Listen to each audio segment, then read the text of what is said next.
Halo, assalamualaikum warahmatullahi wabarakatuh. Selamat datang di channel Blog Dopo. Terima kasih sahabat sudah datang di video ini. Semoga kabar sahabat semua selalu sehat dan selalu ada dalam Allah Subhanahu wa Ta'ala. Di video kali ini kita akan membahas videonya tentang Partai Coklat yang dibahas tentang Deddy Sitorus, dan akhirnya Bang Habibur Rahman dari Gerindra membahaslah di Komisi 3 DPR tentang Partai Coklat itu adalah hoax.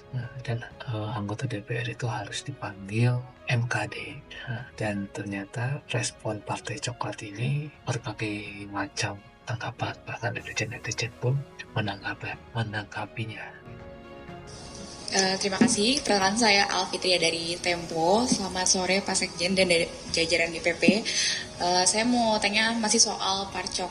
Jadi di DPR juga di Ketua Komisi 3 mengatakan bahwa isu soal Parcok atau keterlibatan kepolisian dalam pilkada itu sebagai hoax. Dan bahkan MKD itu berencana untuk memanggil anggota DPR yang menggaungkan soal Parcok itu gitu.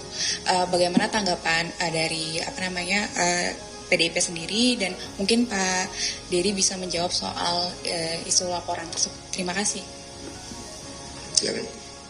Ya, saya kira belum apa-apa DPR sudah mau mencoba otoriter. Sejak kapan mereka punya hak untuk melarang anggota DPR untuk bersuara tentang apapun?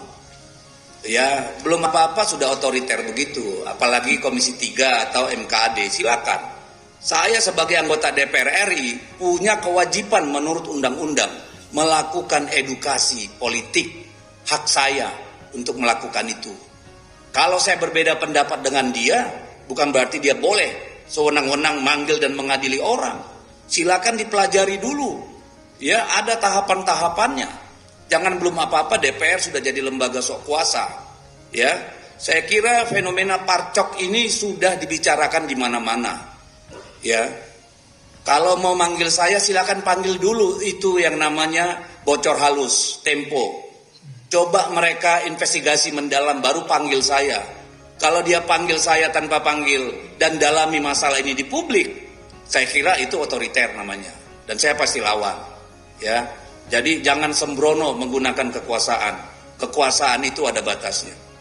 Enggak, justru sebaliknya ya.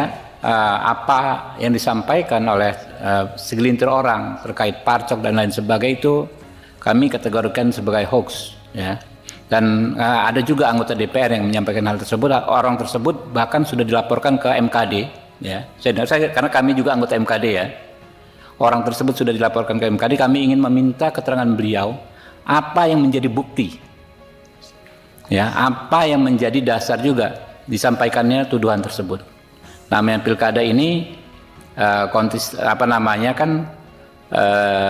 tidak hanya antara dua kubu, ya. Karena jadi hampir nggak mungkin Kapolri ya menggunakan institusinya untuk kepentingan kubu tertentu, karena di setiap pilkada itu bisa terjadi mix, ya, antar kubu partai-partai politik gitu kan.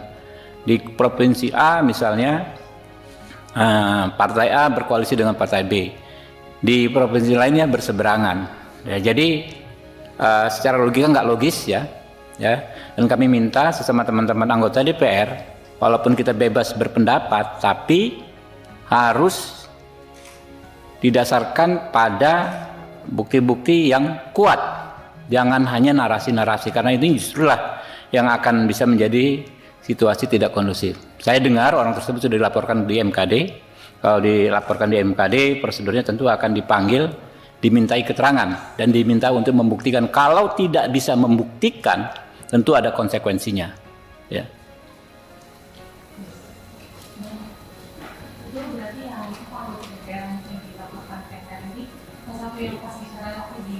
Saya nggak tahu. Pokoknya saya mendengar saya kan anggota MKD, ya. Saya mendapat informasi ada anggota DPR yang dianggap menyampaikan informasi yang tidak tepat atau fitnah atau hoax, informasi tanpa bukti bersifat tuduhan, ya. Kan anggota DPR itu kalau secara hukum memang imun, tapi di MKD kami punya mekanisme supaya setiap pernyataan itu tidaklah bernuansa fitnah. Itu justru disitulah menerobos yang namanya imunitas anggota DPR tersebut. Memang tidak bisa dipersoalkan secara hukum, tapi tentu bisa dipermasalahkan di MKD. Bahwa Jokowi ini memang manusia yang diasuh oleh syahwat kekuasaan yang luar biasa. Dia power addict. Tidak hanya power addict, dia juga kamera addict. Kalau orang Medan bilang banci tampil barang nih. Kalau nggak kena kamera sehari pusing kepalanya.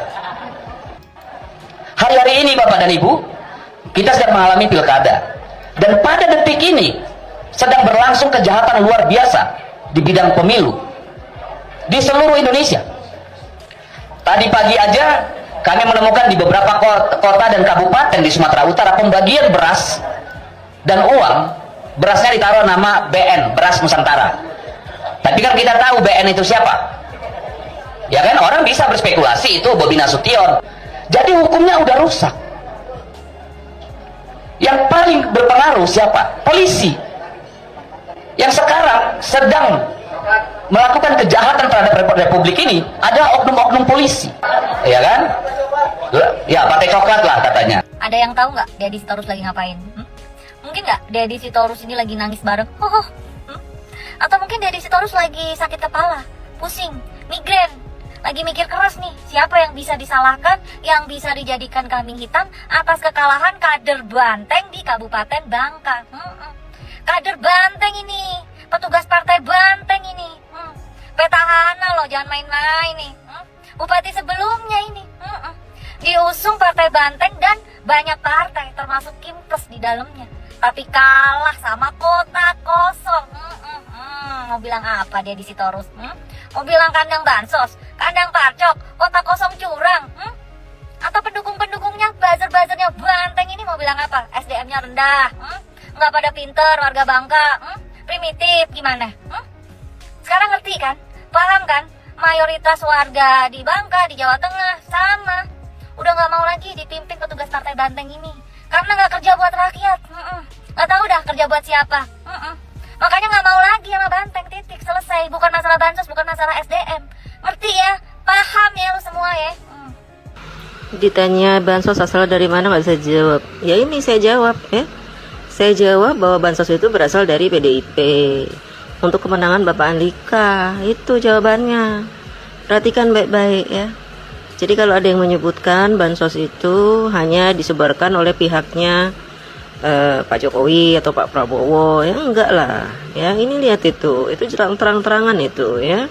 Nanti saya tunjukin lagi nih bansos yang lain ya, yang di Jakarta ada juga. Tenang aja, sabar. Nah ini bansos yang disebar di Jakarta, sangat merata ya bansosnya, banyak banget warnanya oranye ya. Deddy Sitorus mana? Deddy Sitorus? Deddy Sitorus mana? Deddy Sitorus? Ini Deddy Sitorus nggak mau teriak-teriak itu Pangkal Pinang kandang bansos. Nggak mau teriak-teriak itu kota kosong bagi-bagi bansos. Kalah loh ini petugas partai Banteng ini. Kader Banteng loh. Kalah loh.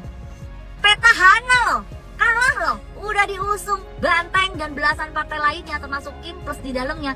Kalah loh sama kota kosong. Ini Deddy Sitorus kagak mau cari kambing hitam atas kekalahannya kader Banteng ini. Ini sama warga-warga X, buzzer-buzzernya Banteng ini yang kemarin bilang SDM-nya di Jawa Tengah itu rendah. Gara-gara apa? Gara-gara Bantengnya tumbang di Jawa Tengah. Ini kalian mau ngomong apa sekarang? Ternyata warga Pangkal Pinang sana sama warga Jawa Tengah itu sama.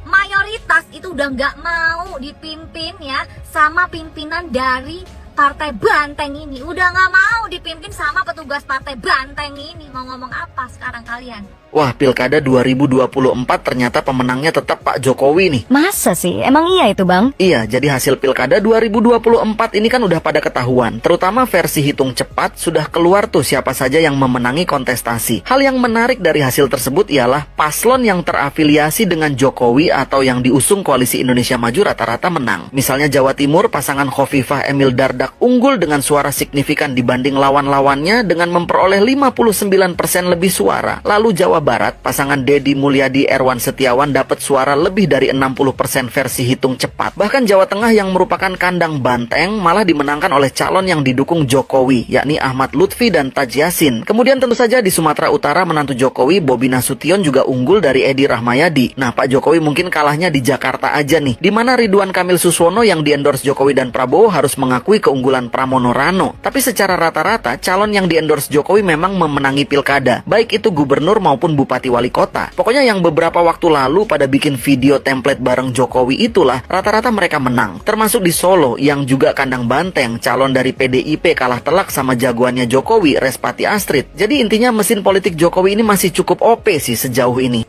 Kemungkinan besar kalau tidak dari APBN, ya dari APBD.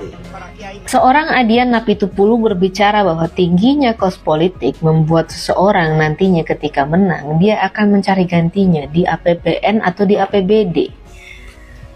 Oke.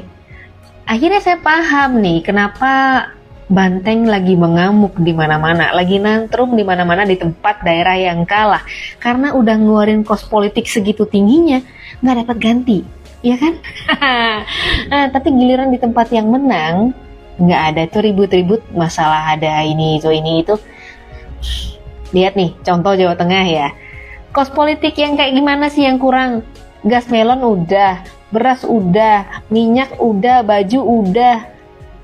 Apalagi itu udah semua, belum lagi amplop tempelnya katanya ada kan, tapi nggak menang juga.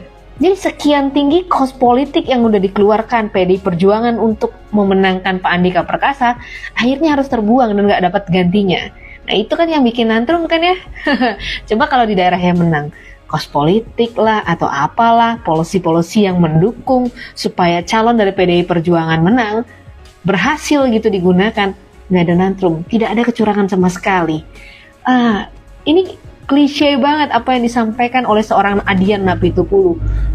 Kalau mau bicara seperti itu, coba deh ngaca. Kalau misalnya di sana politiknya udah bersih, nggak pakai bansos, nggak pakai tempel-tempel, nggak pakai gas melon, ya silakanlah ngomong seakan-akan you're sane, your party is full by sane. Ya, tapi kalau misalnya udah kayak gini nih, berarti yang kelihatan banget situ nantrum karena kos politik yang dikeluarkan segitu besarnya nggak akan dapat gantinya.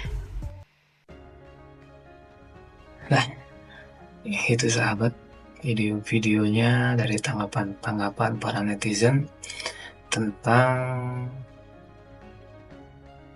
viralnya pernyataan Deddy Sitorus tentang kecurangan pilkada, sehingga banyak oknum-oknum partai coklat.